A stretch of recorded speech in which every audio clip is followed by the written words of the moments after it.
La guía número 4, dinámica, la primera dinámica, leyes de Newton, es la que tiene, como dice la palabra, las leyes de Newton, que obviamente fueron el, el puntapié inicial de la mecánica clásica, de la física moderna. Las leyes de Newton, la primera ley de Newton llamada principio de inercia, sí, de inercia.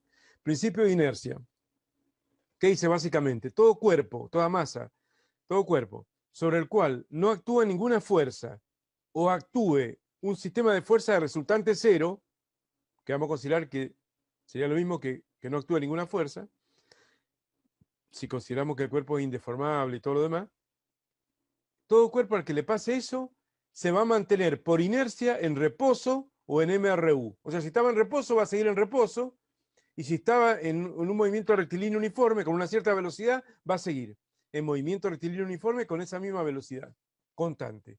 Esos son los dos estados inerciales. Recuerden que inercia viene de inerte. Bueno, inerte significa sin vida propia. Algo inerte, una piedra es inerte. Bueno, no un animal, por supuesto. Entonces, el término inercia eh, es la característica de la materia inanimada, la inercia, como hemos dicho. Entonces, el principio de inercia establece básicamente esto. Me gusta escribirlo así a mí, así un poco medio por el absurdo, ¿no? Si a un cuerpo le efectúas una fuerza de cero o actúa un sistema de fuerzas de resultante cero o en equilibrio, las fuerzas, esto significa que no se obtiene nada de aceleración. Si no hay fuerza, no hay aceleración. Y bueno, y lo que equipara estos dos estados de movimiento inerciales, lo que los pone a la par, lo que los equipara, es que tanto en el reposo como en el MRU, lo que no hay es aceleración, porque en el reposo la velocidad es cero, pero constantemente cero, entonces no varía la velocidad. Al no haber delta V, no hay A, porque ya sabemos que la aceleración es la variación de la velocidad en la unidad de tiempo. Entonces, si no hay variación de la velocidad, no hay aceleración. O sea que en el reposo no hay aceleración. Se me cuesta esta palabra, no sé por qué. No hay aceleración. Se me hace un nudo ahí. En cambio, en el MRU hay una velocidad distinta de cero, porque obviamente el MRU va con una cierta velocidad distinta de cero, pero tampoco varía la velocidad. Y al no haber delta V, tampoco hay aceleración. O sea que lo que equipara estos dos movimientos, reposo y MRU, es que ninguno de los dos hay aceleración. O sea, es como decir fuerza cero, aceleración cero. Esa es una forma media linda de ponerla, aunque obviamente cómo le va a dar dirección y sentido a un vector de cero. Pero me gusta la idea. No le aplico fuerza, no obtengo aceleración, pero puede haber velocidad. O sea, nosotros vamos a ver que muchas veces un cuerpo va con MRU. Y cuando va con MRU, si bien no está en equilibrio estático, ¿cierto? No podemos decir que está en equilibrio, que después vamos a repasar estática, el equilibrio de un cuerpo y todo lo demás, está en un equilibrio dinámico, porque también hay equilibrio. O sea, si me pongo a ver todas las fuerzas que actúan sobre ese cuerpo que está en MRU, o no actúa ninguna, o actúa un sistema de fuerzas en equilibrio. Las fuerzas están en equilibrio, la resultante es cero, la aceleración es cero, como vamos a ver ahora en la segunda ley de Newton, y, y, y eso implica que el móvil puede moverse con MRU. Así que bueno, obviamente por ahí un poco contraría la idea de equilibrio que uno puede tener, eso ya lo hemos hablado, pero esa es el principio de inercia. Por supuesto, no se puede en la práctica, en la vida cotidiana, manejando un auto, no puede agarrar y decir, bueno, lo pongo a 40 kilómetros por hora de velocidad y apago el motor y ya llego a la escuela o al trabajo. No, porque tenés rozamiento y porque tenés que gastar energía para ir compensando la fuerza de rozamiento con el aire, de rozamiento en las partes móviles del motor, y bueno, la fuerza de rozamiento por rodadura en los neumáticos. O sea, tenés determinadas pérdidas energéticas, ¿no? Eh, pero el principio de inercia es muy importante, ¿no? Si no actúa ninguna fuerza o actúa en un sistema de resultante cero, mantiene su condición de equilibrio o de MR de reposo o de MRU. Ese es el principio de inercia. Bueno, ya sabemos, y todos los ejemplos que están acá son ejemplos de inercia. Cuando de pronto vas en un colectivo y frena de golpe, te vas para adelante, porque tendés a seguir con la velocidad que traías. Si no está bien agarrado, te caes o no. Porque de pronto el suelo está frenando muy rápido, muy fuertemente, y seguís por inercia para adelante. Chocás y salís por adelante. Si no tenés el cinturón de seguridad puesto, salís para adelante y rompés el parabrisas y se te hace bolsa, ¿o no? Y bueno, y al revés, si te chocan de atrás, bueno, todos los fenómenos que ya hemos discutido. Segunda ley de Newton.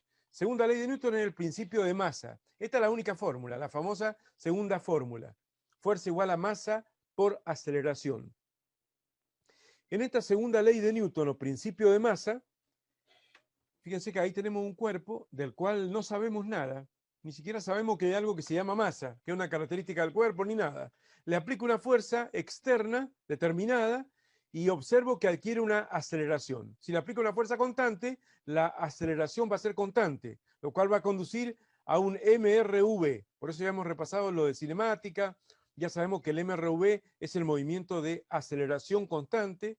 Entonces, estamos diciendo, si le aplico una fuerza, obtengo una aceleración. Si al mismo cuerpo, del cual sigo sin saber nada, por eso dice copiar, pegar, le aplico una fuerza del doble, obtengo una aceleración del doble. Y así sucesivamente puedo ensayarlo múltiples veces y observar que la razón entre la fuerza aplicada y la aceleración obtenida es una constante para ese cuerpo. F es a A como F' es A', diríamos en proporciones de matemática, ¿cierto? Y esa razón o esa constante de proporcionalidad intrínseca del cuerpo y que no depende del aspecto externo, de la temperatura del aire, ni de ninguna cosa externa al cuerpo, esa constante es llamada masa del cuerpo. Esa es la masa. Para diferenciarla de qué? De la cantidad de materia que se mide en mol y del peso, que es la fuerza con la cual la Tierra atrae a los cuerpos. Son tres magnitudes, de alguna manera no, dos de ellas son intrínsecas del cuerpo, pero el peso no, porque el peso depende de algo externo al cuerpo, que es el sistema gravitatorio donde estoy. Si estoy en la Tierra, si estoy en la Luna, en Júpiter, pesa distinto el cuerpo.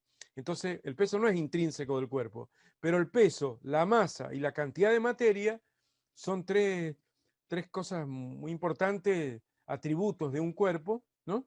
Y esto es la masa. Esto es la masa. ¿Qué es la masa de un cuerpo? No digan, es la cantidad de materia. ¿Qué es la masa de un cuerpo? Es la razón entre la fuerza aplicada y la aceleración obtenida. O sea, es una medida de la resistencia del cuerpo a ser acelerado. Porque como la masa es igual a la fuerza sobre la aceleración, podemos decir que la masa numéricamente, bueno, está explicado, ya lo expliqué, la clase pasada lo expliqué, ¿o no? No la pasada, sino la anterior. Numéricamente es la fuerza que hay que aplicarle para que se obtenga una aceleración unitaria. Si todos los cuerpos yo lo quiero acelerar a una aceleración unitaria de 1 metro por segundo cuadrado, por ejemplo, bueno, la masa es numéricamente, cuanto al número, la fuerza que hay que aplicarle para que se obtenga una aceleración unitaria. Si tiene 5 kilogramos de masa, y bueno, significa que va a requerir una fuerza de 5 newton para acelerarse unitariamente a 1 metro por segundo al cuadrado. Y si tiene una masa de 10 kilogramos, y bueno, va a necesitar 10 newton. O sea que mientras más masa tiene, más fuerza requiere para lograr esa aceleración unitaria. ¿Mm? Por eso la masa es una medida de la resistencia del cuerpo a ser acelerado. ¿Mm? Bueno, eso se puede ver mejor. Bueno, esto ya lo vimos, pero se puede decir también que la masa es una medida cuantitativa, o sea, mediante un número, y también una unidad, por supuesto, mediante un número es una medida cuantitativa de la resistencia del cuerpo a ser acelerado, o es una medida cuantitativa de la inercia. Se puede aceptar eso. Se ubican. Las unidades de masa ya las conocemos, son el kilogramo de masa en el sistema internacional, la única unidad fundamental que tiene un prefijo, kilo, en la misma, ¿cierto? Y si no, está el gramo en el CGS o la unidad técnica de masa en el sistema técnico español. Bueno, y despejando de ahí, de esa F sobre A igual a M, llega la bonita segunda ley de Newton, fuerza igual a masa por aceleración. Entonces, cuando sobre un cuerpo actúa una fuerza F o un sistema de fuerza resultante no nula, o sea que tiene un sistema que tiene una resultante, una F resultante, el mismo, el cuerpo, adquiere una aceleración. directamente proporcional a la fuerza aplicada, a la fuerza neta, o sea, la resultante aplicada. Ahí está la proporcionalidad directa, ¿o no? Entre la fuerza aplicada y la aceleración obtenida. En la misma dirección y sentido, porque es una fórmula vectorial, es lógico, ¿no? Si le aplico una fuerza para allá, no se va a ir para el otro lado el cuerpo, o sea, esto es lógico, pero esto es una fórmula vectorial. Y la masa es un escalar, o sea, un número real, y con su unidad, por supuesto, pero escalar, ¿se acuerdan la diferencia? Magnitud escalar, magnitud vectorial. Bueno, esta es una magnitud escalar, número real positivo, no hay masas negativas. Esto indica que F y A van a ir siempre en la misma dirección y sentido. Si hubiera una masa negativa, la fuerza iría para el otro lado, pero no existen masas negativas. Bueno, y el cociente entre la fuerza aplicada y la aceleración obtenida es una constante llamada masa del cuerpo. Bueno, y después esto lo podemos hacer jugar de diversa manera. Por ejemplo, ahora ya sabemos lo que es la masa, ponemos dos fuerzas de distinta masa, M y M', y le aplicamos la misma fuerza. Por eso le llamé F solo, no le puse su índice de la misma fuerza. ¿Cuál acelera más? Y el que tiene menos masa, porque el que tiene menos resistencia a ser acelerado. Si a partir de la segunda de Newton, fuerza igual a masa por aceleración, despejo A, me queda F sobre M. Ahí está, F sobre M. Ahí se ve claramente que la aceleración obtenida para una fuerza constante es inversamente proporcional a la masa. A más masa, menos aceleración. O sea, quintuplico la masa, tiene la quinta parte de la aceleración, va a tener ese cuerpo, ante la misma fuerza. O sea, una fuerza igual hace acelerar más al objeto de menor masa. No necesariamente más pequeño, porque acá no importa el tamaño. No importa el tamaño, el volumen. Luego tendrá que ver un poco con el peso específico, podríamos sacar cuenta, pero no necesariamente más pequeño, sino de mayor masa. Se ubican, bueno, en general, si es de la misma materia o de la misma sustancia, puede hacerse más grande, pero esa es la idea. Se ubican. Y bueno, y después está la otra manera de mirar la segunda ley de Newton, es si por X razones yo deseara tener, ¿qué le puse? Tener, ¿cierto? Que los dos masas distintas, M y M', aceleraran igual, si yo quiero que aceleren, porque se me antoja que aceleren igual, ahí me doy cuenta que al cuerpo más pequeño le va a bastar con menor fuerza, ¿no? Y en cambio el cuerpo es más pequeño, al de menor masa. Y al cuerpo de mayor masa, si tiene el quíntuple de la masa, le va a tener que aplicar una fuerza del quíntuple para que acelere igual. Es una consecuencia de la segunda de Newton. Ahí se observa que para una aceleración constante, esta sería una constante K, digamos, la fuerza es directamente proporcional a la masa, la que requiere. Bueno, y esto lo puse así, antojadizamente vertical y no horizontal, como dice el otro ejemplo, porque esto me conduce a una justificación dinámica de la caída libre. Porque nosotros hasta ahora vimos la clase pasada, el viernes, la clase de la caída libre. Gastón, Emiliano, no sé, hay varios que no la vieron, no sé. Véanla, porque es un repaso de la cinemática. ¿Cierto? Vimos que la caída libre, ni hablé casi, porque lo habíamos hablado antes nosotros, pero la caída libre está el experimento, vimos el experimento de la moneda y la pluma cayendo en el vacío a la par, vimos el experimento de las bolas de bowling, no sé, o de billar, de boliche que le llaman en Estados Unidos, cayendo en una cámara grande en el vacío, bueno, a la misma velocidad que las plumas, a la misma aceleración que las plumas. Entonces, ya lo habíamos visto como experimentalmente, que todos los cuerpos caían en el vacío libremente, o sea, sin rozamiento con el aire ni con ninguna otra sustancia, con una aceleración de 9,8 metros por segundo. Estábamos diciendo que la caída libre, que la habíamos observado experimentalmente, como que todos los cuerpos caían libremente a la misma aceleración, sin importar su masa, su peso, ni nada más, ahora nos damos cuenta por qué se produce esto, ¿no? Y esto se produce debido a que esta fuerza, que acá aparece como alguien que de arriba la empuja, en realidad en el fenómeno gravitatorio no es alguien que de arriba la empuja, es una fuerza que aparece, según la ley universal de gravedad de Newton, es una fuerza que está aplicada en el centro de gravedad del cuerpo, ¿cierto? Bueno, esto es reiterativo, todo es reiterativo, porque esto ya lo explicamos, que está aplicado en el centro de gravedad del cuerpo y es la fuerza peso.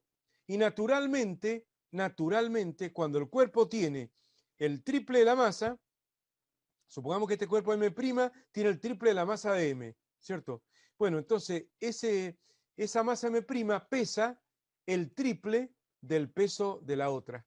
Naturalmente, el planeta Tierra se encarga de al que tiene menos masa, le aplica menos fuerza, al que tiene más masa, le aplica proporcionalmente más fuerza atractiva, y una cosa compensa a la otra, y por eso al final terminan cayendo a la misma aceleración. ¿Eh? Así se trata de objetos muy pesados o muy livianos. Se ubican. Esa es como la dinámica de la caída libre, ¿no? Bueno, y ya sabemos que el peso es la fuerza con la cual la Tierra atrae a los cuerpos. La ley universal de gravedad de Newton acá está, ¿o no? Donde Newton demostró que para dos objetos cualesquiera, no solamente el planeta Tierra y un pequeño peso y un pequeño masa, sino puede ser dos objetos pequeños, la masa M1 y la masa M2, supongamos que aislada en el vacío, qué sé yo, y fuera de otro, lejos de otro cuerpo, bueno, se atraen con una fuerza dada por la constante universal de gravedad de Newton, G mayúscula, que tiene este valor, 6,67 por 10 a la menos 11, bueno, no importa eso ahora, por M1 por M2 sobre la distancia al cuadrado. O sea, una fuerza de atracción gravitatoria directamente proporcional al producto de las masas e inversamente proporcional al cuadrado de las distancias que las separa. Esa es la ley universal de gravedad de Newton, de atracción gravitatoria universal, para más datos, porque la gravitación nunca es repulsiva, siempre es atractiva. Y bueno, eh, y esa ley, bueno, y eso es, el tipo de fuerza que está en acción cuando hablamos de la fuerza peso. Es la atracción del planeta Tierra como gran masa sobre un cuerpo pequeño. Bueno, ¿qué más? Che, vamos a acelerar porque esto ya lo hemos visto. Bueno, acá tenemos el fenómeno del peso de un cuerpo a partir de la ley universal de gravedad de Newton. Decimos que el peso, la fuerza con la cual el planeta Tierra de masa m mayúscula atrae a un pequeño cuerpo de masa m minúscula, es igual a la constante universal de gravedad de Newton G mayúscula por la masa del planeta Tierra por la masa del cuerpo sobre la distancia, bueno, más o menos, tomémoslo con pinza porque esta ley es puntual, pero dejémoslo, más o menos sobre la distancia entre el centro y el centro, o sea, el radio de la Tierra, al cuadrado. La distancia al cuadrado. Bueno, como G, M y R sub T al cuadrado es más o menos constante, G es universalmente constante, pero la masa del planeta y el radio del planeta al cuadrado, más o menos, ¿no? Todo esto, toda esta bolsa se llama aceleración de la gravedad y queda la famosa fórmula P igual a M por G. Esto hay que sabérselo de memoria. Dada la masa, yo multiplico la masa por la aceleración de la gravedad, tomemos 9,8 en general, a menos que me den otro número, 9,8 metros por segundo al cuadrado, y me va a dar el peso. O sea, voy como por un tubo de la masa al peso. Ojo, ojo, si me dan la masa en kilogramo masa, y bueno, por ejemplo, 6 kilogramos masa, lo tengo que multiplicar por la aceleración de la gravedad, 9,8 metros por segundo cuadrado, y me va a quedar un peso en Newton, ¿no? Si no tengo una alternativa rápida, una flechita cruzada, esa que habíamos visto antes, que decir, tiene 6 kilogramos de masa, tiene una masa, hablamos bien, tiene una masa de 6 kilogramos, tiene un peso de 6 kilogramos fuerza. Y no estoy aplicando ninguna fórmula. Estoy yendo como por un tubo, convirtiendo los kilogramos masa a kilogramos fuerza, pero claro, no estoy convirtiendo los kilogramos masa a kilogramos fuerza, no está bien dicho. Estoy sacando el peso, porque convertir es pasar una masa de kilogramo a gramo o a unidad técnica de masa. No se puede pasar una masa a una fuerza, no está bien dicho. Como convertir una velocidad en un tiempo. No se puede. ¿O no? Se ubican. Bueno, pero eso hay que saberlo. P igual a M por G. Y si no, está la famosa segunda ley de Newton, como posibilidad de llegar a la P igual a M por G. Porque si vos dejás que el cuerpo caiga libremente en el vacío, entonces la fuerza que va a estar actuando, la sumatoria de la fuerza que va a estar actuando, hay una sola fuerza que va a estar actuando, que es el peso del cuerpo, y nada más porque no hay rozamiento ni nada, y la aceleración que va a obtener, la medí experimentalmente, G, ahí llegás a la misma relación peso-masa de las dos maneras. Por eso a veces esto se le llama masa gravitatoria, masa inercial, pero es la misma cosa, ¿o no? Lo que pasa es que la masa, del punto de vista gravitatorio, es una cualidad que tiene un cuerpo que cuando pasa por un sistema gravitatorio, le hace, cuando se acerca a un planeta grande o de mucha masa, es atraído, ¿no? Y si no, la masa del punto de vista inercial, es como hemos dicho, representa la resistencia del cuerpo a ser acelerado. Bueno, todo esto ya lo hemos discutido, o sea, es reiterativo. Tendría que ir un poco más rápido yo con este asunto. ¿Se ubican? Bueno, y el peso es relativo, varía de planeta a planeta y la masa es absoluta. Es la misma en todos los lugares del universo que esté, el cuerpo. y la masa escalar y el peso vectorial, y bueno, cosas importantes. Bueno, y la aceleración de la gravedad varía un poco, por el tema de la variación del radio de la Tierra, varía un poco, no importa esto, pero entre el 9,78 en el Ecuador, a 9,83 en el polo, y con la altitud también varía un poco, mientras me voy, cada 1000 metros que me voy sobre el nivel del mar, desciende 0,003, o sea, 3 milésimos de metro por segundo al cuadrado, disminuye. No, no importa tanto eso. Bueno, y acá está la equivalencia, esto sí importa, aquí esto sí importa. ¿Cuánto pesa un cuerpo de 1 kilogramo masa? Y bueno, un cuerpo de una masa de 1 kilogramo pesa 1 kilogramo fuerza por definición en el sistema técnico español, que toma el kilogramo fuerza como unidad fundamental y la unidad técnica de masa es derivada. ¿Y cómo define el kilogramo fuerza? El sistema técnico español como el peso, o sea, la fuerza con la cual la Tierra atrae a un cuerpo de 1 kilogramo de masa, siendo que 1 kilogramo de masa no pertenece al sistema técnico, no importa, yo no le hace ningún problema. Y si no, agarrar la fórmula, P igual M por G. Siempre que agarré la fórmula, tenés que trabajar en un solo sistema, no puedes mezclar los sistemas. O sea, la masa en kilogramos por la aceleración en metro por segundo al cuadrado te da el peso en newton. Entonces, ya sé, 1 kilogramo masa por 9,8 metros por segundo al cuadrado, 9,8 newton. ¿Se ubican? Pesa ese cuerpo. Porque kilogramo masa por metro sobre segundo cuadrado es newton. Entonces, 1 kilogramo fuerza equivale a 9,8 newton. Eso hay que sabérselo de memoria. 1 kilogramo fuerza es 9,8 newton. Si redondeáramos, que no se redondea tanto, pero si redondeáramos, podríamos decir que 1 kilogramo fuerza es 10 newton, para que nos demos una idea, ¿o no? Todos sabemos lo que es 1 kilogramo de peso, 1 kilo de pan, lo que sea. Bueno, son 10 newton. O sea que es como que el newton son 100 gramos, más o menos, son 102,3 creo, o algo así. Pero es como que cada newton son 100 gramos. No estamos acostumbrados en la vida diaria a usar el newton para pesar las cosas, los alimentos, para pesar las cosas que se venden. No estamos acostumbrados, pero el newton es la unidad fundamental de fuerza y con ello es la unidad fundamental de peso. No, fundamental, no voy a poner la palabra fundamental. Es la unidad de fuerza y con ello de peso en el sistema internacional.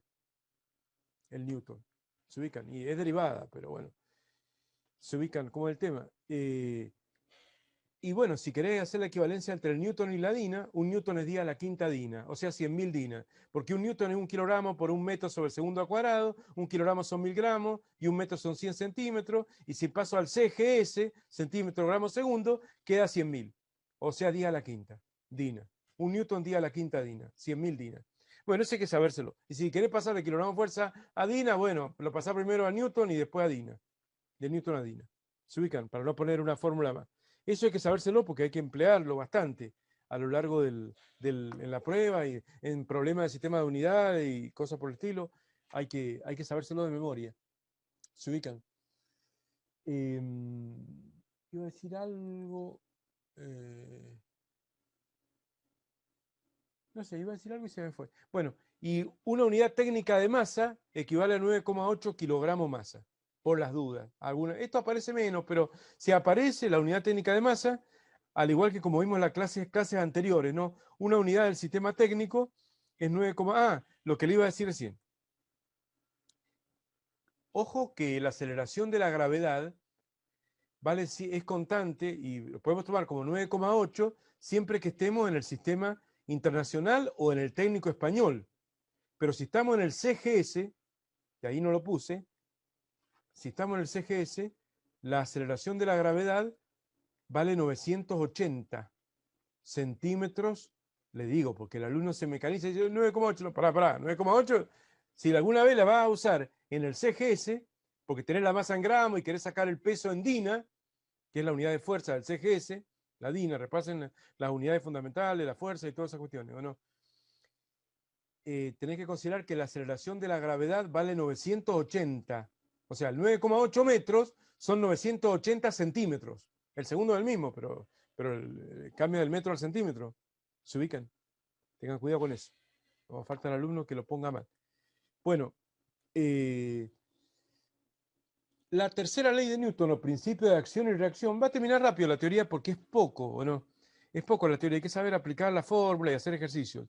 La tercera ley de Newton es el principio de acción y reacción, ¿no? Bueno, cuando un objeto, como la bola de billar, un objeto le aplica una fuerza a otro, llamada acción, el segundo cuerpo reacciona con una fuerza igual y de sentido contrario sobre el primero, llamada reacción, no sé qué dije, o sea, cuando, cuando el cuerpo A, me parece que lo redacté mal la frase, bueno, cuando el cuerpo A y el cuerpo B están chocando, dos bolas de billar están chocando, pero digamos, previamente a ello, digamos, la bola A venía acercándose, por digámosle, a una cierta velocidad, a la bola B y B estaba en reposo, por ejemplo, ¿o no? Entonces, al chocar la A a B, la fuerza de acción, digamos, me están mandando WhatsApp a lo bestia. La fuerza de acción la aplica A sobre B. En realidad la acción y la reacción son simultáneas, no es que primero viene la acción y un rato después viene la reacción, son simultáneas. Entonces cuando un cuerpo le aplica una fuerza de acción a otro, este segundo reacciona con una fuerza igual y de sentido contrario sobre el primero. Así que ahí tenemos la fuerza de acción aplicada por A sobre B y la fuerza de reacción aplicada por B sobre A. Y lo importante es que hay que hacer diagrama, cuando hay varios cuerpos que entran en contacto y después se separan, lo que sea, hay que hacer un diagrama de cuerpo libre de cada cuerpo por separado. Entonces, cuando uno hace el diagrama de cuerpo libre de un cuerpo, por ejemplo, el cuerpo B, solamente dibujo el cuerpo B. Y en lugar de dibujar el cuerpo A, lo reemplazo por las fuerzas, en este caso por la fuerza, que el cuerpo A le aplica a B, en este caso la fuerza de acción. Y lo mismo pasa cuando hago el diagrama de cuerpo libre del cuerpo A. Dibujo solo el cuerpo A y no dibujo el cuerpo B, pero lo reemplazo por la fuerza que el cuerpo B le aplica al cuerpo A, que en este caso es la reacción. ¿Por qué? Porque en términos de movimiento, lo que le pase a B después del choque depende de la masa y de la fuerza que se le aplica y de su estado de movimiento inicial. Si inicialmente estaba en reposo, la velocidad inicial es cero, bueno, le apliqué la fuerza a B, pues se empezará a mover para allá, y si inicialmente no estaba en reposo, no sé, o no, lo que pasará. Se acelerará más, se desviará, no sé. Y lo mismo pasa con el cuerpo A. ¿eh? Cuando aplique la segunda ley de Newton, fuerza resultante, la segunda de Newton muchas veces lo dan así en la facultad. No F igual M por A, no vaya a ser que alguna vez, o siempre lo decimos, no vaya a ser que alguna vez haya una fuerza que se la bautiza como F, pero además está la fuerza de rozamiento, el peso, la normal, la reacción del plano, lo que sea, ¿o no? Entonces, no es F igual M por A, no es una fuerza que se llama F igual a M por A. Esa no es la segunda ley de Newton. O sea, es la sumatoria de las fuerzas, esa sí es la segunda de Newton. La sumatoria de las fuerzas aplicadas sobre un cuerpo igual a M por A. O si querés, la resultante igual a M por A. Así que habrán visto bastante en la guía mía y en los ejercicios míos que yo siempre pongo así la segunda de Newton. R igual a M por A. Lo que valga la resultante. ¿Se ubican? Bueno, ahí está.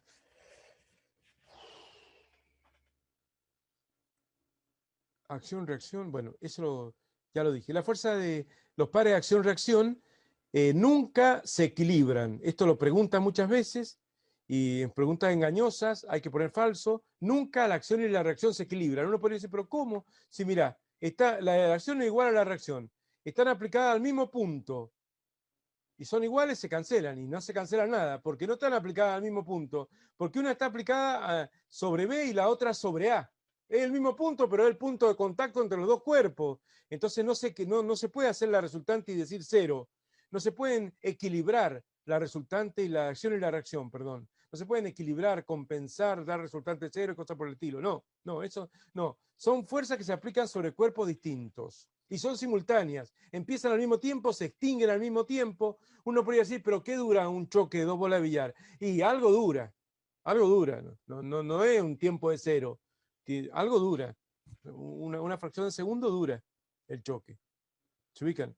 Y durante ese tiempo, la fuerza que A le aplica a B va a generar una aceleración constante. Durante ese breve tiempo lo va a sacar del reposo y una vez que se soltaron, y bueno, a lo mejor sigue con van a seguir con MRU, porque si no hay rozamiento con la mesa de billar y no hay rozamiento con el aire ni con nada, después que se separan ya es como que cesa la fuerza y por lo tanto cesa la aceleración. Pero ya algo aceleró y alguna velocidad adquirió y ya esa velocidad que adquiere ahí ya después supuestamente, bueno, obviamente la mantendría constante si no hubieran otras interacciones. ¿Se ubican?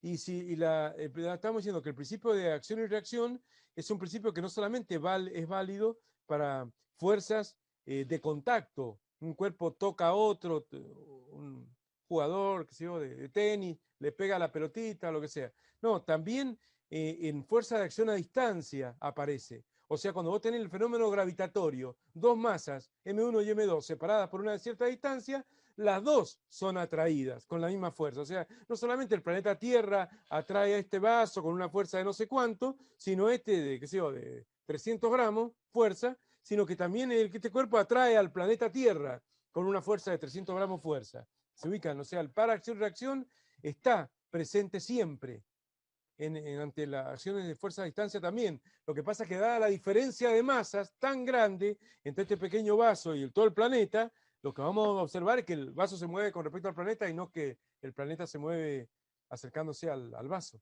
Se ubican. Bien, y después está el ejemplo de los sistemas de cuerpos. Esto hay que saberlo porque está en el pre. No solamente hay un cuerpo solo o un cuerpo que choca eventualmente con otro y luego se separa, sino puede haber un sistema de cuerpos, un tren con dos vagones articulados, ¿cierto? Una persona empuja un objeto y ese objeto empuja a otro y ese empuja a otro y te va arrastrando los tres objetos. Bueno, eso hay que saber hacerlo, ¿no? Son problemas típicos de dinámica. En esos casos, muchas veces lo más conveniente es, fíjense acá en el ejemplo que hice yo del tren, lo más conveniente es hacer qué cosa. Supongamos que uno conoce las masas de cada móvil, ¿no? Por lo tanto, conoce la masa total de todo el sistema, ¿no? A mí me gusta hacer así, le pongo un óvalo ahí y le digo, bueno, mi sistema es este. Cuando aplico la segunda de Newton, siempre la aplico a un sistema. Puede ser que se le aplique a un cuerpo solo o a un sistema de varios cuerpos, en este caso de tres cuerpos. Entonces, sobre este sistema solamente está actuando una fuerza impulsora de la locomotora, pongámosle, de 150.000 newton, ¿no? Entonces, habíamos dicho que si me dan esa fuerza impulsora del motor, vamos a suponer que no hay fuerza de rozamiento con el aire, ni con la vía, ni con nada. Entonces, si me dan esa fuerza motor impulsora, ¿no? Y tengo la masa total, aplico la segunda de Newton, resultante o fuerza resultante F igual a la masa total por la aceleración, de ahí despejo A y saco y calculo la aceleración de todo el sistema, ¿cierto? Entonces ahí va a quedar que la fuerza sobre la masa total es la aceleración del sistema. Entonces la fuerza es 150.000 newton dividido la masa total de 150.000 kilogramos, en este caso lo busqué un ejemplo para que me diera fácil, me dio 1 metro por segundo cuadrado. Bueno, eso muchas veces viene así, no siempre viene tan fácil, pero a veces viene así. Están todos los datos de las masas y está la fuerza neta, o podés sacar cuál es la resultante sobre ese sistema de cuerpos, entonces le aplicás la segunda de Newton al sistema de cuerpos, ¿no? Y sacás primero la aceleración. Y después de tener y obtener y saber la aceleración, te enfocás en cada cuerpo en particular, en un cuerpo en particular. Entonces ahí hice los diagramas de cuerpo libre, de los tres cuerpos por separado y los puse en desnivel para que no se me encimaran los pares de acción-reacción. Porque hasta ahora, acá no se había incluido en este primer planteo de la segunda de Newton acá, fuerza total igual a masa total por aceleración, no estaban incluidas las fuerzas que hay acá ni acá, que son los pares de acción-reacción, que M1 tira a M2, M2 reacciona sobre M1, M2 tira a M3, M3 reacciona sobre M2. Esos cuatro fuerzas no aparecen. ¿Por qué? Porque la segunda ley de Newton, bien tomada, bien expresada, dice que la resultante de las fuerzas exteriores o la sumatoria de las fuerzas exteriores a un sistema de cuerpos, ¿no? Es igual a la masa total del sistema por la aceleración del sistema. ¿Se ubican? Entonces, cuando hay fuerzas interiores, como estas que hay acá, no aparecen en el planteo de la segunda. Es como que tiene lógica que no aparezcan, porque está la acción, pero también está la reacción y duran lo mismo y son iguales y de sentido contrario, entonces no van a alterar la aceleración del conjunto, las fuerzas interiores. Así que es importante saber eso, ¿o no? La segunda de Newton, adaptada al problema de las fuerzas exteriores, dice que la resultante de las fuerzas exteriores de un sistema es igual a la masa total del sistema por la aceleración del centro de masa, para más datos. ¿Se ubican? Esa es la verdadera segunda de Newton. Tengamos cuidado, porque ahora hay fuerzas exteriores, pero también hay fuerzas interiores, que por ahora no juegan. Por ahora no juegan. Acá, en este planteo, no juegan, porque está el sistema definido como todo el tren. Pero cuando yo tengo que calcular, porque me van a pedir esas fuerzas, cuando tenga que calcular esas fuerzas, voy a necesitar hacer diagramas de cuerpo libre más reducidos, acotados a un cuerpo en particular. Entonces voy a hacer la segunda de Newton acá, a este sistema, o voy a hacer la segunda de Newton a este sistema, o a este. ¿Se ubican? Entonces, cada vez que haga la segunda ley de Newton a una masa sola de un sistema, entonces ahí van a aparecer las fuerzas exteriores. Haga las fuerzas interiores que antes eran interiores, ahora van a ser exteriores. O sea, la masa M1 tira al vagón M2 con una tensión T1. ¿Dónde va esa tensión T1? Cada fuerza hay que dibujarla en el diagrama de cuerpo libre del cuerpo sobre el cual es aplicada. Entonces T1 la aplica a M1, pero la aplica sobre M2. Entonces, ¿dónde va? En el diagrama de cuerpo libre de M2. Acá va. ¿Se ubican?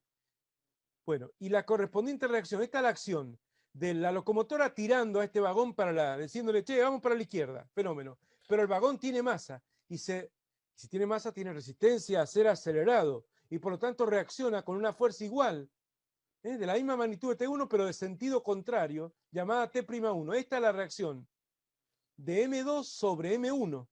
¿Y dónde va? En el diagrama de cuerpo libre del cuerpo sobre el cual es aplicado. Es aplicada sobre la locomotora. Entonces, esa fuerza es importante porque le está indicando a la locomotora, hey, no estás acelerando sola. Si aceleras, te estás llevando al resto de la formación y lo demás se está resistiendo a ser acelerado. Por eso tiene esa fuerza, es como te dice, ojo que me estoy resistiendo. ¿Se ubican? Y lo mismo se plantea en el último par de cuerpos. M2 tira a M3 con una fuerza T2 que va en el diagrama de cuerpo libre del cuerpo sobre el cual es aplicada, en este caso sobre el último cuerpo, y ese último cuerpo reacciona con una fuerza igual y de sentido contrario T'2. Son pares de acción-reacción, estos dos y esos dos. Eso los piden. Los pares de acción-reacción los piden, o de pronto piden la tensión de la cuerda, dos cuerpos articulados con una cuerda, tiene que ver también bastante con esto. Se ubican. Y bueno, entonces ahí vos podés aplicar la segunda ley de Newton y empezar a calcular bien esas tensiones. Por ejemplo, una vez sacada la aceleración del sistema, al principio de todo el tren, ya está. Ya los tres móviles tienen la misma aceleración porque el acoplamiento es rígido y no es elástico y no puede acelerar más la locomotora de lo que acelera los vagones. Ya está. Con esa aceleración del sistema, aplico la segunda de Newton a la locomotora sola. Entonces, ¿cómo es la segunda de Newton? Resultante de las fuerzas exteriores igual a la masa del sistema por la aceleración. Bueno, ¿cuál es la resultante de las fuerzas exteriores de la locomotora? Y ahora son dos, ¿o no? No es solamente la fuerza impulsora F, ahora hay que hacer F menos T'1, o sea, lo que empuja a la locomotora en sí, menos lo que se resiste el resto de la formación, T'1. Eso es la resultante, igual a la masa del sistema, M1, por la aceleración del mismo, que ya lo calculé antes. Y de ahí despejo y calculo la T'1, que es igual a la T1. Y ahí me sale la T1. ¿Se ubican? Que como se observa ahí, es menor que la fuerza que empuja a la locomotora. O sea, el motor de la locomotora empuja por 150.000 newton a todo el tren. Pero es como que la locomotora tiene masa, y si tiene masa también cuesta un poco acelerar a la propia locomotora. Entonces, útil, termina viendo 120.000, no 150.000, hay menos para tirar al resto del tren. Bueno, si vuelvo a aplicar la segunda de Newton, por ejemplo, al tercer cuerpo, porque el segundo viene incómodo, ¿no? Lo aplican en el primero, lo aplican en el último y ya está. Son dos incógnitas nada más, T1 y T2. Se ubica, no necesito aplicarlo a los tres cuerpos. Entonces, si lo aplico en el último cuerpo, la segunda de Newton, tengo que la resultante de la fuerza exterior sobre el cuerpo M3 es igual a la masa M3 por aceleración. Bueno, la aceleración es la misma de todos los vagones. 1, y la masa ya la conozco, de M3, y de ahí saco la resultante que es T2. Nada más, porque no hay ninguna otra fuerza. Y así saco la T2 y me doy cuenta que tiene 60.000 newton. ¿Ven?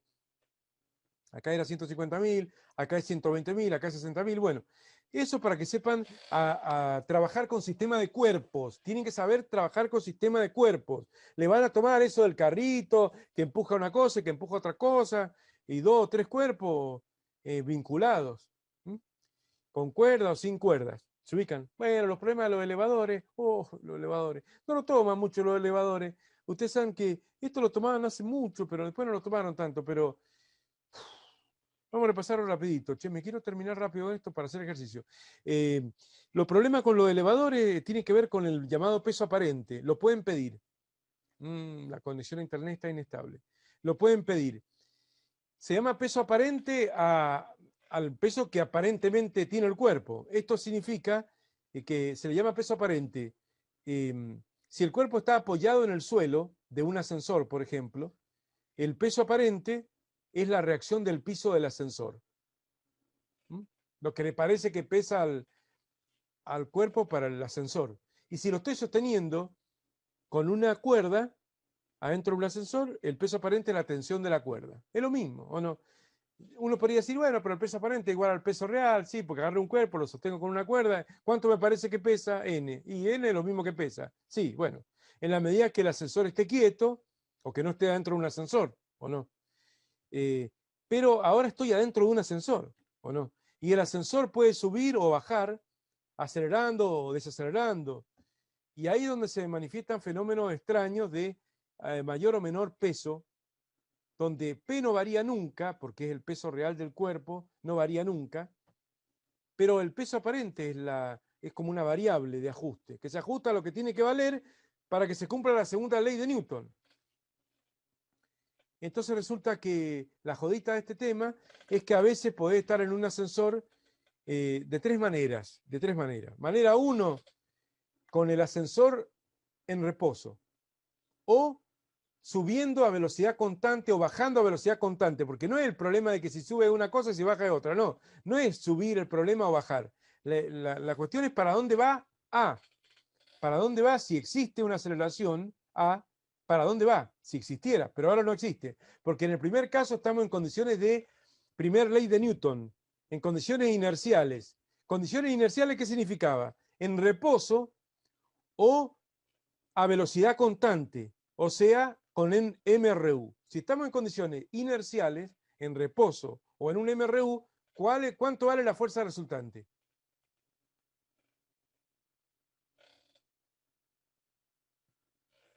¿Alguien me está escuchando? Y me estoy esforzando, yo espero que alguien me esté... Cero. Cero, ¿o no? Entonces, cuando estamos ya lo vimos, en la primera ley de Newton, cuando estamos en reposo o en MRU, a velocidad constante, se esté subiendo, esté bajando, no importa, la resultante vale cero, ¿o no? Y si la resultante vale cero y hay solamente dos fuerzas, P y N, es obvio que N es igual a P, en módulo, por supuesto, porque N va para arriba y P va para abajo. Así que, bueno, en condiciones inerciales, el peso aparente es igual al peso real. O sea, la reacción del piso del ascensor, o si querés, la ponés sobre una balanza apoyada en el piso del ascensor y te muestra lo que realmente pesa el cuerpo. Si está en reposo, o si está subiendo a velocidad constante, o si está bajando a velocidad constante, que es lo que pasa generalmente en todos los ascensores viejitos, esos, no los más modernos, pero en esos viejitos ascensores de los edificios, donde va subiendo despacito o bajando más o menos despacito. A ver, el tirón viene cuando frena o cuando arranca, pero ese es el tirón nada más, pero después es como que va a velocidad constante. Bueno, ahí no habría diferencias entre el peso aparente y el peso real, porque la resultante tiene que valer cero y la aceleración vale cero. Fenómeno. Pero vamos a las condiciones no inerciales. Vamos a B y C. Caso B, el ascensor tiene aceleración para arriba. El razonamiento ahí está. Es muy fácil de seguir el razonamiento y de aprender, ¿o no? Básicamente, si la aceleración es para arriba, ello implica que la resultante tiene que ser para arriba. Me gusta hacerlo así. Ya sé que a la facultad le gusta más atarse al sistema de referencia, al signo, un quilombete, pero vamos a lo más práctico. A y R van siempre para el mismo lado porque ya hemos demostrado que la segunda ley de Newton, resultante igual a M por A, R y A son dos vectores en la misma dirección y sentido, M es un escalar positivo, no hay forma de que no tenga la misma dirección y sentido R y A. Entonces, si A va para arriba, entonces R va para arriba. Esto puede pasar con el ascensor subiendo y acelerándose. Acá sube porque B va para arriba, allá va para arriba. Perdón, acá sube porque B va para arriba. Acá baja porque B, que es la velocidad, va para abajo. Eso para empezar. Acá acelera porque A ayuda a B y acá frena porque A se opone a B. Fíjense que uno puede tener la impresión de que hay movimientos muy disímiles, muy distintos, subir e ir cada vez más rápido, o bajar y ir cada vez más lento, parecieran dos cosas totalmente distintas desde el punto de vista cinemático, y tal vez lo sean cinemáticamente, pero dinámicamente son iguales las situaciones, porque la aceleración, lo que tienen en común es que la aceleración va para arriba. O sea que no nos dejemos llevar o embarullar por la velocidad que sube, que baja, razónenlo, pero lo importante es para dónde va A. Si A va para arriba, R va para arriba. Y si R va para arriba, significa que N ya no es igual a P, porque hay dos fuerzas nada más, N y P.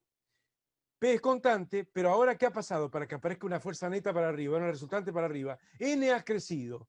Entonces la reacción del piso del ascensor es mayor, o la tensión de la cuerda es mayor, y a mí me parece más pesado el cuerpo. Yo lo estoy sosteniendo con una cuerda y me parece más pesado. Mientras está acelerando para arriba, el peso aparente es mayor que el peso real. Y se aplica la segunda ley de Newton y se calcula, ¿o no? La segunda de Newton, la resultante N menos P igual a M por A, y de ahí se calcula. No se aprendan de memoria la fórmula, de memoria no. Fórmula no, es la segunda de Newton. Ustedes vayan aplicándola y no van a tener ningún problema. ¿Se ubican? Razonen. Y cuando el ascensor tiene aceleración para abajo, si tuviera aceleración para abajo, lo que pasaría es lo siguiente. Acá tiene aceleración para abajo, aquí tiene aceleración para abajo. Fíjense que el diagrama de fuerza es el mismo. La cinemática es distinta porque acá baja, porque la velocidad va para abajo, baja. Acá sube, porque la velocidad va para arriba, pero acá no importa la velocidad para dónde va, no importa.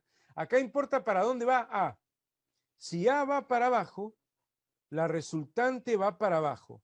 Y vamos al diagrama de fuerza. Hay dos fuerzas, P y N, nada más. P es siempre la misma, porque es el mismo cuerpo. P pesa lo mismo. ¿Qué tiene que pasar para que aparezca una fuerza neta para abajo, una resultante para abajo? Que N disminuya, que N sea menor que P, que baje. Al bajar, el cuerpo me va a parecer más liviano si lo sostengo con una cuerda. Aparentemente es más liviano. ¿Se ubican? Entonces, eso significa menor peso aparente. Bueno, eso para tener en cuenta, si me llegan a pedir el peso aparente en un ascensor, bueno, recordar cómo se hacía esto, no dejarse llevar, no dejarse embarullar por la cinemática, que baja acelerándose, que sube frenándose, que parecen distintas, pero al final es lo mismo, el diagrama de fuerzas, dinámicamente lo mismo. ¿Por qué? Porque A va para abajo, que es lo único que importa, que es lo único que importa, porque acá no importa la velocidad, importa la aceleración. En la segunda ley de Newton no está la velocidad, no está la velocidad. Lo único que está es la aceleración. La resultante y la aceleración. Eso hay que sabérselo. Entonces, acá acelera porque A ayuda a B, esto ya lo sabemos, ya lo repasamos en la clase pasada. A y B van en el mismo sentido, acelera. Acá frena, porque A va en opuesta a B. Pero a pesar de las diferencias, digamos, desde el punto de vista de la dinámica y del peso aparente va a ser lo mismo. Y bueno, cuando aplica la segunda ley de Newton, voy a tener, en este caso, la resultante, me gusta ponerlo así, a mí, la mayor menos la menor. Yo sé que a ella le gusta el sistema de referencia, pero yo hago la forma más práctica que me gusta a mí. Como el resultante va para abajo, pongo P menos N, porque P es mayor que N, igual a M por A, y de ahí despejo el peso aparente, que queda igual al peso real menos una cierta cantidad. O sea, el peso aparente es menor que el peso real. No se aprendan de memoria la fórmula que está en amarillo ahí. Apliquen la segunda de Newton siempre ustedes. Y vean las fuerzas que están involucradas y tienen que salir. ¿O no? Si hay algún problema de esta naturaleza. ¿Se ubican? Y ya lo último, y termino con esta parte, era cuando había problemas con sistema de cuerpos. Ah, eh, que se engancha un poco con los planos inclinados, ¿cierto? Los planos inclinados. Bueno, tenemos que repasar rápidamente el plano inclinado. Bueno, ya lo hemos visto en estática, lo vamos a repasar mañana. Mañana vamos a repasar, no, mañana no. Pasado mañana vamos a repasar estática. Recuérdense que esta semana vamos a hacer lunes, martes y miércoles, ¿o no? Así damos tiempo para que ustedes, digamos, estudien el jueves y rindan el viernes, ¿ah? El miércoles lo vamos a ver estática. Pero bueno, en un plano inclinado, bueno, supongamos que haya dos planos inclinados. El cuerpo 1 en el plano inclinado de ángulo alfa, el cuerpo 2 en el plano inclinado de ángulo beta. Y te van a dar de datos solamente la masa 1 y alfa, la masa 2 y beta, y nada más. Y después te dice que hay una polea, hay una cuerda ideal, inextensible, la polea ideal, sin momento de inercia, sin cosas raras, y de peso despreciable la cuerda. Todo ideal, todo ideal. Por ahora hasta, supongamos sin rozamiento, ni siquiera el plano con el cuerpo. Ideal también en ese aspecto. Bueno, te pueden preguntar, ¿para dónde se mueve el sistema? Y uno podría decir, ¿y va a caer el cuerpo más pesado? ¿Va a caer? No sé. Porque hay que ver el peso del cuerpo y hay que ver el ángulo. Porque si acá pones un cuerpo muy pesado, digamos, muy pesado acá, por más que este ángulo sea menor, este cuerpo va a caer y el otro, por más que esté empinado, va a subir. O sea, depende, ¿o no? Y entonces, ¿de qué depende? De saber esto, de saber cómo hacer el diagrama de cuerpo libre, de este sistema de cuerpo, esta especie de tren con un vagón, digamos, dos masas relacionadas con una cuerda, inextensible la cuerda. ¿Cierto? Me están matando mensajes de WhatsApp, debe estar muriéndose alguien, y yo sé que yo no soy médico. Bueno, 18 WhatsApp, esta es la profe Jimena, la que se enloquece mandando WhatsApp.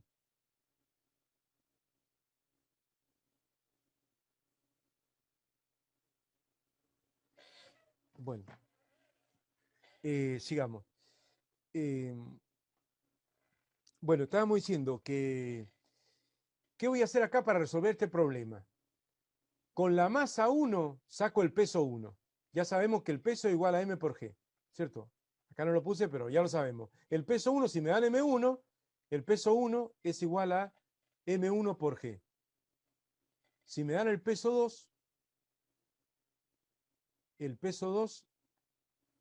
es m2 por g.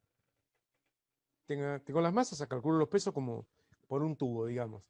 Al tener el peso 1 y el peso 2, lo que vamos a hacer en un plano inclinado, que ya lo hemos discutido un montón de veces, así que lo voy a hacer rápido ahora, es descomponer el peso en las dos componentes ortogonales, tangencial y normal. Entonces el peso 1 tiene una componente normal 1 y una componente tangencial 1. Y el peso 2 tiene una componente tangencial 2 y una componente normal 2. Por las componentes normales, normal es sinónimo de perpendicular, en matemática, en física, normal es perpendicular. Entonces, la componente normal del peso, no me preocupo porque es compensada con la reacción normal del plano. Para eso están los planos y los planos van a aguantar y no van a colapsar por el peso de los cuerpos. Entonces, no me preocupo. O sea, ni tampoco me voy a preocupar en sacar la normal 1 ni nada. Uy, borré mucho, ¿no? Entonces, acá lo que voy a hacer directamente es la dibujo, la normal 1, porque en definitiva es una fuerza. Voy a tomar, acá saben lo que he tomado o he considerado de alguna manera. Uy, la conexión a internet está inestable. Por Dios. Acá tengo mi sistema, formado por los dos cuerpos y la cuerda ideal, inextensible, sin peso, etcétera, etcétera. Y nada más, no los planos no están adentro del sistema. Ese es mi sistema, ¿cierto? De cuerpo, en forma, si lo quiero poner en cuerpo libre, lo hice acá abajo, ¿o no? Entonces, ante esta situación, yo me doy cuenta de que las fuerzas exteriores que están actuando acá, exteriores al sistema, o sea, que le aplican otra fuerza de afuera del sistema al sistema. ¿Cuáles son? Los pesos, P1 y P2, todas las fuerzas que están en azul ahí, son las fuerzas exteriores al sistema. El peso 1, ¿quién lo aplica? El planeta Tierra, no está dentro del sistema, al cuerpo 1. El peso 2 lo aplica el planeta Tierra, al cuerpo 2. La normal N1, ¿quién lo aplica? El plano, que no está dentro del sistema, al cuerpo 1, y la normal 2 la aplica el plano al cuerpo 2. Como las normales, ¿cierto? Son iguales a las componentes normales de los pesos, o sea, N1 se cancelaría con PN1. Aquí sí se cancelan, porque son dos fuerzas, no solo un par de reacción, ¿o no? Acá sí se cancelan, ¿no? Porque las dos están aplicadas sobre el cuerpo 1. Esta es una componente del peso que la Tierra aplica sobre el cuerpo 1 y la otra es una fuerza que el plano aplica sobre el cuerpo 1. Entonces, perfectamente se cancelan. Y lo mismo acá, N2 se cancela con PN2. Es obvio que quedan en pie solamente las P sub T. Ahí está. Entonces agarré y lo dibujé de nuevo. Esto, me gusta hacer así a mí. Me lo imagino en línea recta, me olvido los ángulos del plano y listo. Pero no me olvido de que estoy trabajando con las componentes tangenciales de los pesos. No con los pesos totales, no con P1 y P2, sino con los P sub T1 y P sub T2. Que acá lo ponemos. Esto hay que sabérselo siempre en los planos inclinados. Ya nos vamos al recreo. No vamos al recreo, no. Se me está equivocando con... no, en un ratito. Nos falta todavía. Me estoy cansando. Bueno, si multiplico el peso por el seno del ángulo de inclinación del plano, esto lo hemos demostrado chiquicientas veces en la guía estática, me da la componente tangencial. P por el seno. No tiene que ver con la descomposición en X y en Y, sino tiene que ver con esta descomposición. Bueno, hagan el socató ahí. Siempre el peso por el seno del ángulo del plano es la componente tangencial que lo trata de hacer mover. Entonces, P1 por el seno de alfa, P sub T1. Y P2 por el seno de beta, P sub T2. Entonces, nosotros sacamos, vuelvo a repetir, me dan la masa, M por G y saco el peso. M por G, saco el otro peso. Después, cada peso por el seno del ángulo respectivo, saco el P sub T1, calculo el P sub T2. Y recién acá, ahí vamos al modelo equivalente, ideal, el tren, linealizado, si querés, en línea recta, ya no importa los dos planos, no importa la polea, no importa nada. Y son en un plano ideal, horizontal, sin rozamiento ni nada. ¿Cuál es la resultante sobre ese sistema? Porque ahora tengo que hacer la cuenta que hice al principio con el problema del tren, ¿o no? Hacer el dibujo, el diagrama de cuerpo libre de todo el sistema. Y ahí está el diagrama de cuerpo libre del sistema.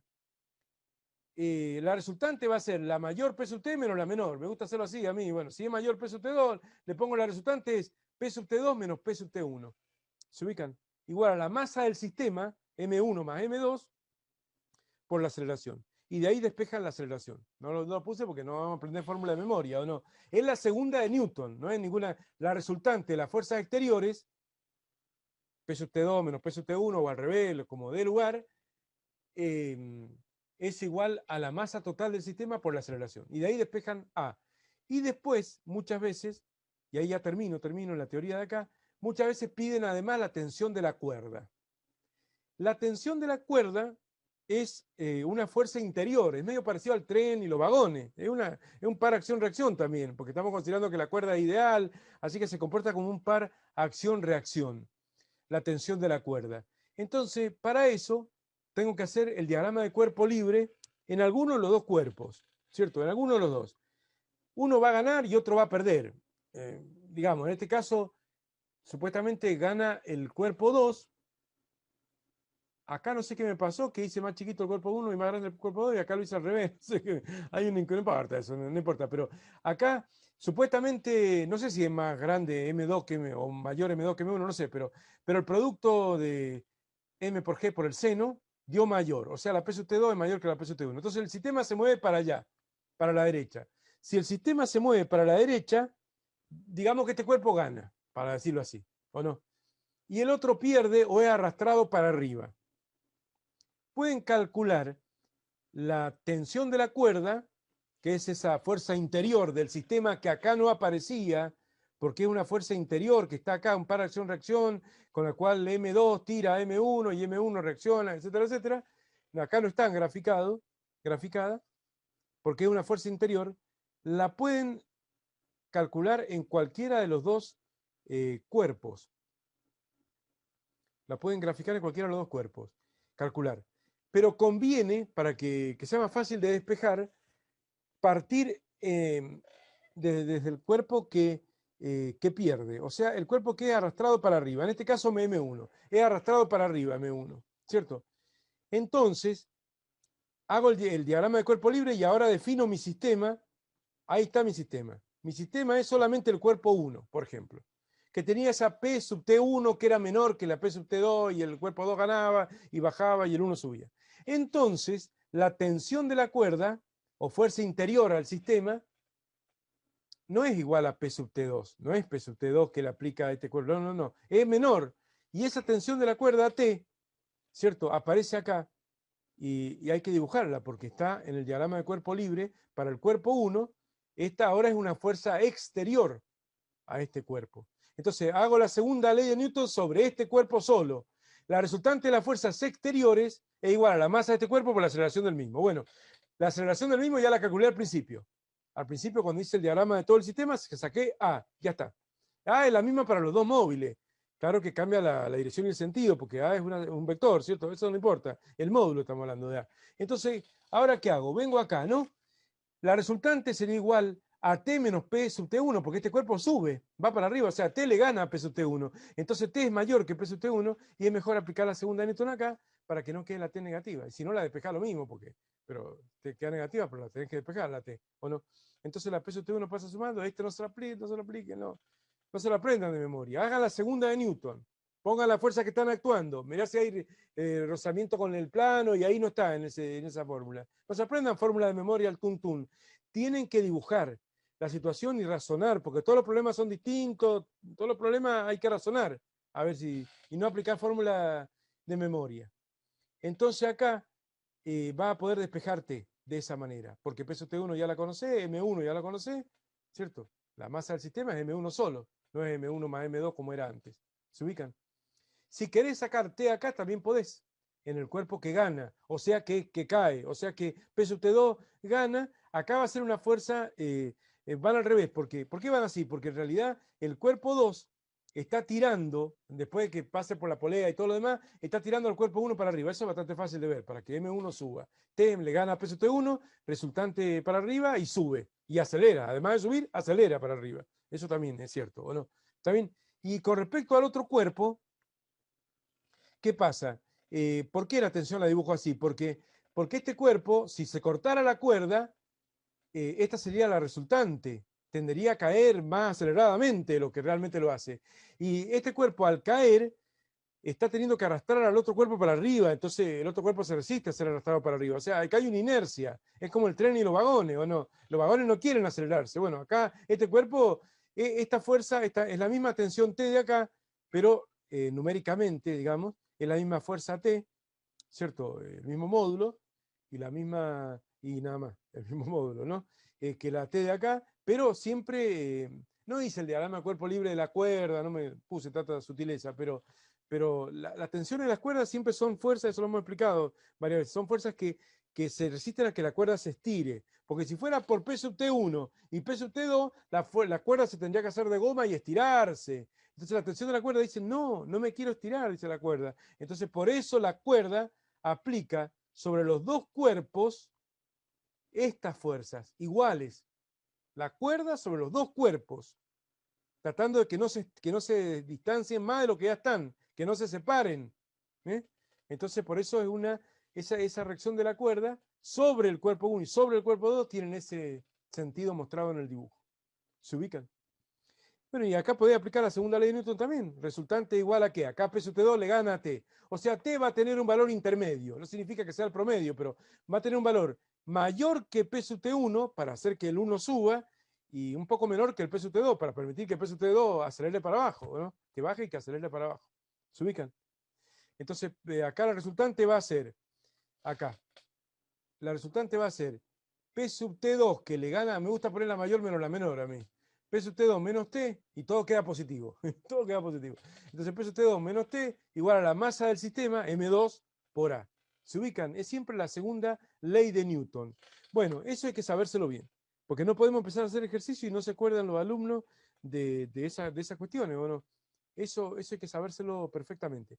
Y una cosita más, y ya termino la teoría, porque acá termina la teoría de este tema, pero hoy le quiero agregar, porque si no me va a quedar mucho para mañana, que es la de trabajo y energía, que es medio denso, ¿o no?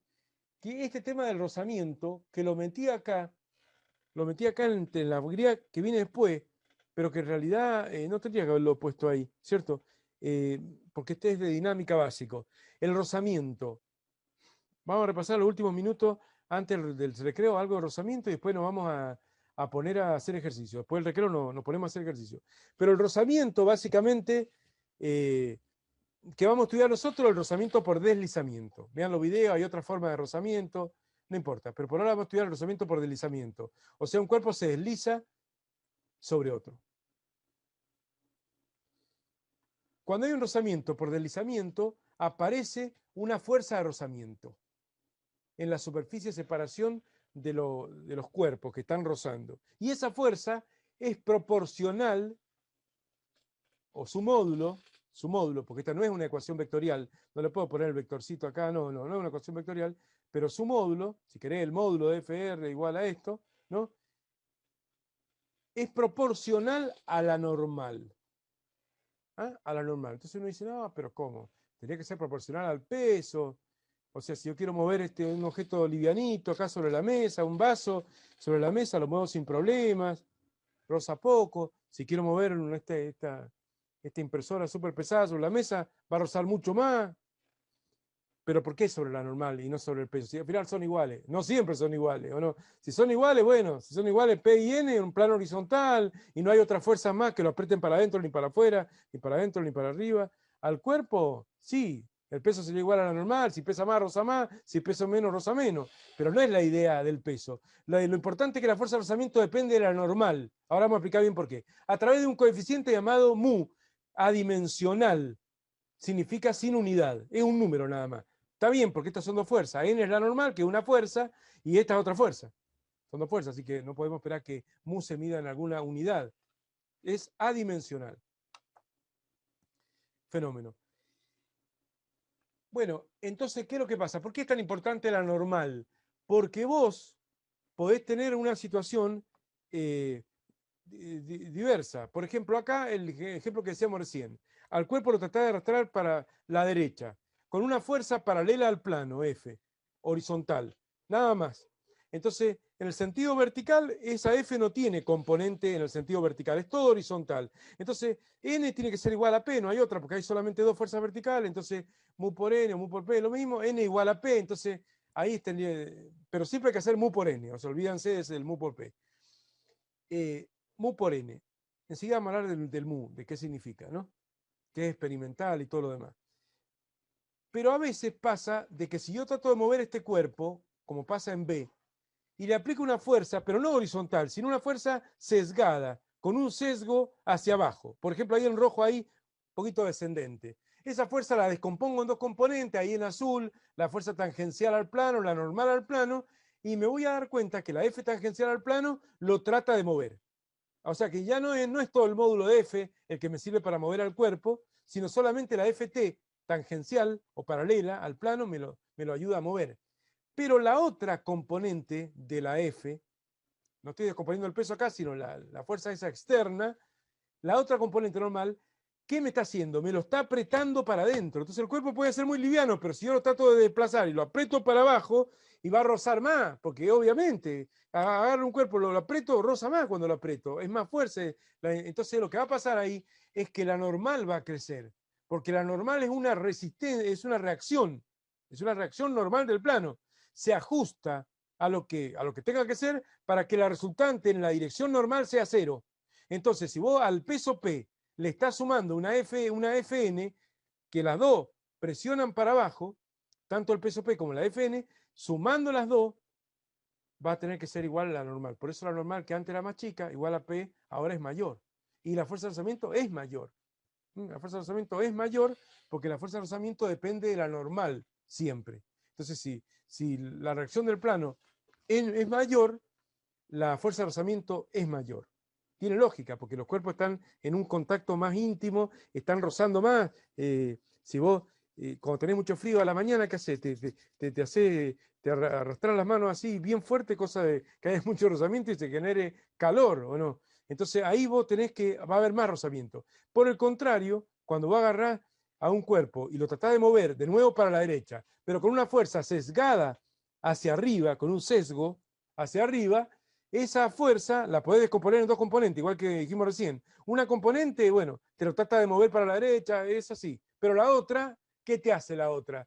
La otra componente normal de la fuerza exterior, ahora te lo aliviana parcialmente. Es como que el niño tira con una cuerda, una persona tira con una cuerda, pero así sesgadamente, es como que lo está soliviando, alivianando parcialmente al cuerpo. Entonces el cuerpo no alcanza a aplicar todo su peso al plano. Entonces la reacción del plano disminuye, porque se ajusta, como estamos diciendo siempre, eso grábenselo, la normal siempre se ajusta a lo que tiene que valer para que la resultante en esa dirección normal sea cero.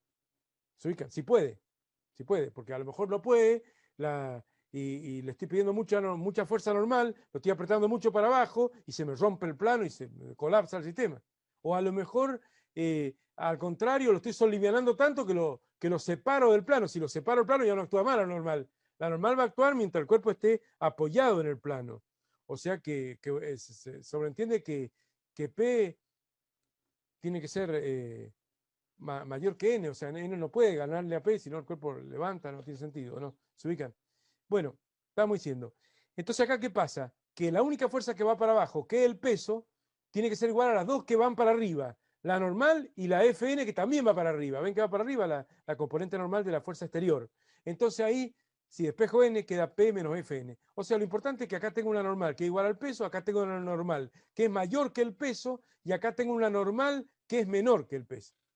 Y lo importante es que la fuerza de rozamiento siempre vale, fuerza de rozamiento, che, voy a poner una R minúscula, a ver si empiezan a pensar que estoy poniendo resultante. Fuerza de rozamiento siempre vale un coeficiente mu por la normal, nada más. Y otra cosa importante de estos dibujos, muy importante de estos dibujos, ¿cierto? Es lo siguiente. que yo voy a querer sacar la aceleración del cuerpo. Entonces, bueno, la sumatoria, la fuerza, la dirección vertical se hace cero. Esta se va con esta, ¿cierto? O en este dibujo esta se va con estas dos, o en este dibujo estas dos se van con este, que escribí cuando querás nomás. Bueno, pero ¿qué me quedan? Las fuerzas tangenciales me quedan, ¿o no? Y ahí apareció la fuerza de rozamiento. ¿Eh? Entonces, bueno, cuando tenga que calcular la aceleración, voy a tener que aplicar la segunda ley de Newton, que dice que la resultante es igual a la masa por aceleración. Y entonces acá la resultante va a ser igual. En este dibujo, la fuerza externa menos la fuerza de rozamiento, obviamente, ¿o no? Igual a m por a. En este dibujo, la FT menos la FR, porque esa F oblicua ya la descompuse, la parte normal se canceló con la normal y con el peso, ya está. Entonces se ubican, es como que esta fuerza oblicua ya no la tomo en cuenta más, ya, porque si ya la descompuse, ya lidio con las componentes nada más, no voy a seguir arrastrando la fuerza oblicua. Entonces en el tercer dibujo pasa lo mismo, bueno, la resultante es la fuerza tangencial menos la fuerza de rozamiento, siempre. ¿Se ubican? Entonces fíjense que acá yo dibujé, no se alcanza a ver bien, pero acá dibujé una fuerza de rozamiento más o menos intermedia, ¿o no? De tamaño. Y acá la fuerza de rozamiento es más grande, porque la normal es más grande, y acá la fuerza de rozamiento se alcanza a ver bien. Es más chico. Ya le voy a hacer un topetado ahí. Es más chica, porque la fuerza de rozamiento es más chica. Se ubican, hay que fijarse, ¿o no? Según sea n, va a ser la fuerza de rozamiento. Si n llegara a valer 0, es como que el cuerpo casi se separa del plano prácticamente. O está posado, pero no presionándolo, como pasa cuando uno está en el espacio exterior, en la Estación Espacial Internacional. Si hay una mesa y vos posás un vaso sobre la mesa, está simplemente posado. O podría no estar posado y sería lo mismo, ¿o no? Pero no está presionando a la mesa, en ese caso, ¿no? Porque no habría gravedad aparente, no me voy a meter en ese caso, porque hay gravedad, pero no gravedad aparente. ¿Se ubican cómo es el asunto? Bueno, eso hay que saberlo. Bueno, y para reforzar un poco más esta idea, está el tema del rozamiento, está el tema de que de pronto, eh, si yo tengo un plano inclinado, no puedo pretender que el peso sea mu por p. O sea, es obvio de que el peso va a haber que descomponerlo en dos componentes, una componente normal y una componente tangencial al peso, o sea, perpendicular al plano y paralela al plano. Y bueno, la normal en este caso va a ser igual a la P sub n, si es que no hay otras fuerzas exteriores que lo presionen más o menos. O sea, hay que tener cuidado porque hay veces que hay problemas de planos inclinados donde el cuerpo se lo deja simplemente que se mueva por el plano inclinado o se lo arrastra con una cuerda, con una fuerza paralela al plano inclinado. Son los más sencillos. Ahí solamente el P sub n va a generar una normal igual a la P sub n, y con esa normal uno hace mu por n y puede calcular la fuerza de rozamiento. Además está decir que estamos hablando ya de planos reales, o sea, planos con rozamiento. ¿Se ubican? Pero bueno, en ningún caso se puede aceptar mu por p, porque ahí acá vemos que p no tiene nada que ver, ¿o no? Acá lo que importa es la componente normal de la fuerza. Se ubican. Y ya para terminar, tenemos que considerar que hay dos tipos de rozamiento. El rozamiento estático, no todos van problemas tan complicados en física de ingeniería, pero hay un rozamiento estático y hay un rozamiento dinámico. Y eso hay que saberlo. El rozamiento estático es, hay un coeficiente mu estático, yo le bauticé así en castellano, mu e, de mu estático, si no puede aparecer mu s, static, y mu dinámico, yo le puedo decir mu d o mu sub k, de cinético, kinetic. Se puede poner de distintas maneras, pero hay un mu estático y hay un mu dinámico. Entonces el tema es, ¿se está moviendo o no se está moviendo? Porque en base a eso hay dos fórmulas distintas. Pero en general, yo creo que la mayor parte de los problemas de dinámica con rozamiento se está moviendo. Y si se está moviendo es el mu dinámico y no hacemos mucha diferencia. A veces me pueden dar el mu y no hacerme mucha diferencia, pero hay una diferencia. Cuando los cuerpos se están moviendo, cuando ya hay un... bueno, primero acá, un segundo, está el cálculo del mu estático. El mu estático se calcula con una experiencia de laboratorio directamente, ¿no? Se coloca las dos superficies, el plano inclinado real con rozamiento y una cuerpo real también, con alguna materia y con algún rozamiento. Puede ser la misma sustancia o de otra sustancia, no importa. la pone en el plano y lo va inclinando poquito a poquito y no se mueve. Y queda, como que queda agarrado. Y llega un momento de que ahí se empieza a mover. Bueno, justo en el momento que se sale del equilibrio, se aplica en ese momento se mide con precisión el ángulo que tiene el plano en el momento límite que se rompe el equilibrio y se hace la tangente de alfa, calculadora, tangente de alfa y listo. Y es el mu estático. Bueno, si quieren más detalle, vean el video porque esto está con video y lean el apunte, está todo explicado. Se ubican. Es el mu estático, la tangente del ángulo donde se pierde el equilibrio, ¿no? Y esta es la fórmula para el mu estático, que en lugar de ponerle mu y que la fuerza de rozamiento es igual a mu por n, o mu estático por n, se le pone así, menor o igual. Menor o igual. Esto hace referencia a situaciones donde no puede pasar que la fuerza de rozamiento haga mover al cuerpo.